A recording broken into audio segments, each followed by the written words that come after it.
So the question is, at Valve, with no bosses, was self-imposed crunch ever a problem? And so this is why I like to be self-reflective, because yes, there was, and I was often the cause of it. And you don't think of it as a time of you're thinking about you're shipping the orange box and you're realizing that you haven't played anything on the Xbox 360 and this is a nightmare, and you start grabbing everybody's Xbox 360s that aren't actively developing on them and drags them out into the hallway and start 24/7 testing and having people run 12-hour shifts. Now, did I demand that and say that in that way? No, of course not. That's what it grew into, right? But I did start that push and start being like laying it out. And then one of the animators helped me, John Murillo, helped kind of do the scheduling and everything because I'm not detail oriented. He's detail oriented. And together, though, we ran crunch, self-imposed crunch for like, I don't know, 6 months or something. It was crazy. And then for Left 4 Dead, it was the same kind of thing. Left 4 Dead 1, which was the year right after that, right? So we finished this big crunch for the orange box. We ship it. People are excited. I go right back into Left 4 Dead. I think I took a week or something. We went right back into Left 4 Dead, and Left 4 Dead was way behind as well. And so at some point in Left 4 Dead, we did the same kind of thing where we just dragged it out into the hallway, and we're like, hey, this is a game you play with your friends. Invite your friends over. And I remember one time, one of the other animators coming in was like, hey, I'm coming in, going on a beer run. Do people need anything? And I'm like, oh my God, I've lost control of this. Like, everybody saw that email. Everybody knows that I'm like, not like bright, but like yeah.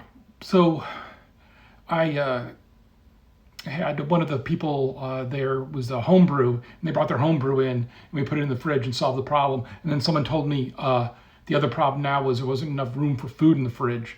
Yeah, that wasn't a problem for me. But like, you laugh at that in retrospect, right? And those are kind of funny stories, but like those are people's lives that had kids and everything else going on. And I was just, hell bent on like, no, we are shipping this. We are making the best possible game we can. And that's in me to be that way. I'm not saying that's to be like, oh, you're so like, no, that's a bad trait to be that blind in what I pushed for. So then we got better at it as a company. I mean, Left 4 Dead was still pretty rocky. Left 4 Dead 2, Portal 2 was a lot more laid back, and so some of that was, I think, as we got older, people were just like, I can't keep doing this. Like, it was physically exhausting. It was physically taking a toll on people, and so, yeah, sometimes that happened, and I think they've gotten better at it. And they've also gotten better at it because we've disconnected shipping, or they've disconnected shipping from retail. The minute you have retail, you have to set a date, you have to hit it, you don't have any flexibility. When's CS2 coming out? Hey, when they're ready to have it come out, right? Like, not really, but kind of a lot more than it used to be. So that flexibility is what really helps crunch the most. And, I'm not there to be a jerk anymore. I don't know. I wouldn't do it anymore. With our own team, we talk about this a lot. We talk about health. We talk about taking days off. We talk about those kind of things a lot.